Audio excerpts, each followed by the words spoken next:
Well, I decided to create a hummingbird feeder for the front porch of the dollhouse. Stay tuned and see how fun and easy this project is.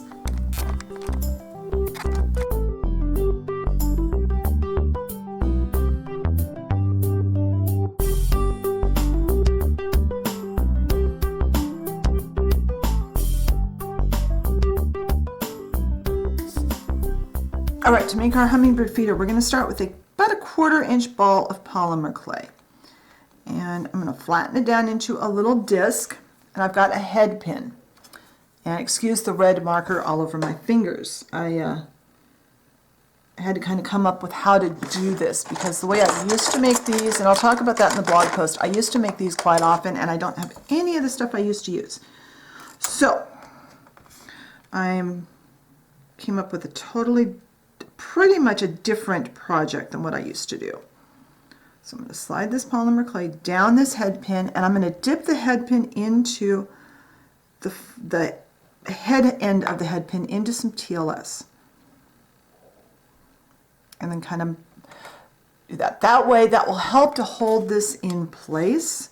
And I've got one of these little skinny bar straws, a white one. If you've got a clear one, that would probably be even better.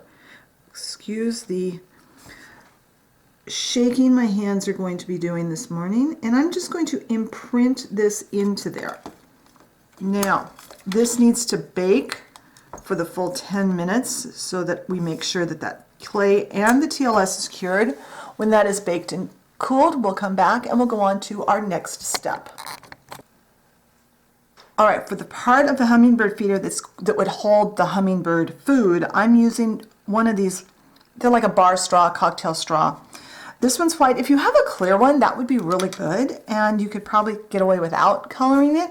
But since I only had white ones, I'm going to color mine with a red alcohol marker. Now this will need a little time to dry, but alcohol marker dries pretty quickly. It's one of the advantages of using it. And I just want to cover that all in red. And like I said, a clear straw would be better, but not what I had on hand.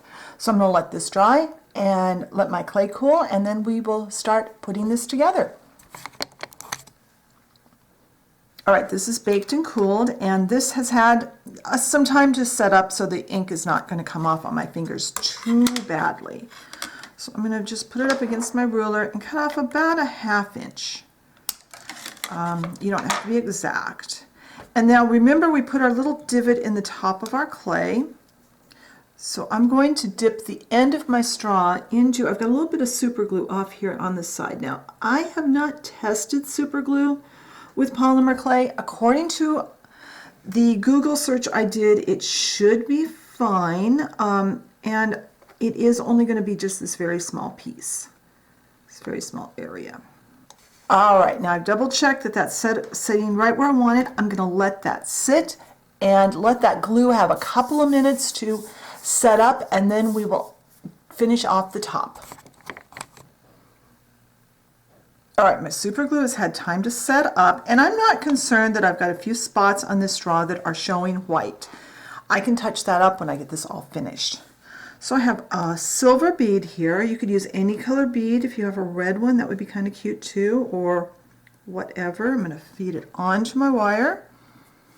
I'm going to take my jewelry pliers, and I'm going to bend this wire over and around.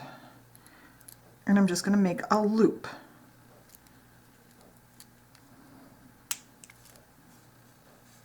And then I'm going to cut it. And it doesn't have to be a perfect loop. I kind of like the fact that one's kind of squared off. There. Now I get this bent around.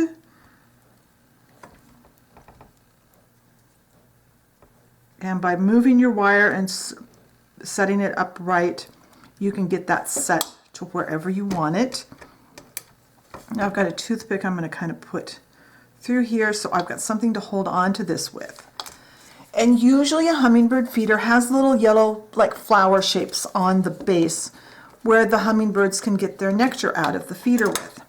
So to replicate that, I have a toothpick that I have just sanded the end off on an emery board. And I've got some yellow paint. This is Moon Yellow from Folk Art.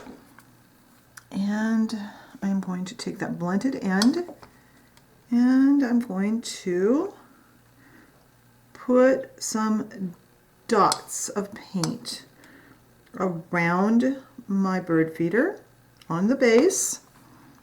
And then I'm going to let this dry.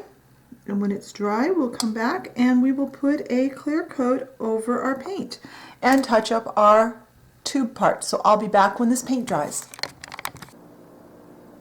All right, so our yellow paint has dried. So now I'm just going to take my alcohol marker again and touch up any spots on that straw that are showing through really badly. And that's an optional step. And I'm going to put it back on this toothpick because I want to give the base of it, the polymer clay portion, a nice light coat of a satin Mod Podge, which I've got off to the side.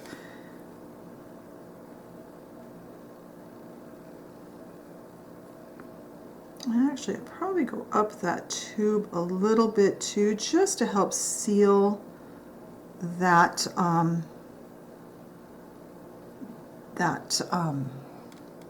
marker, and also to help keep everything together.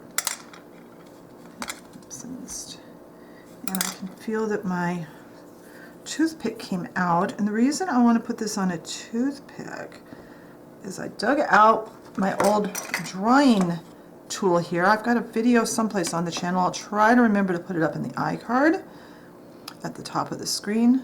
But there, that can hang from that and dry, and when the Mod Podge is dry, we'll come back and take a look at our hummingbird feeder on the front porch of the beachside bungalow. So I'll be right back. All right, I've hung our hummingbird feeder on the front porch of the beachside bungalow, and I think it turned out really, really cute. I think it'll look great out there for spring and summer. If you enjoyed the video, be sure and hit the like button, leave me a comment. What kinds of projects would you like to see in future videos? Also be sure and check the blog post link in the description box for more photos and more information. Thank you for watching my video. If you haven't subscribed and enjoy my content, be sure and hit that subscription button and the notification bell, and I will talk to you next time. Bye.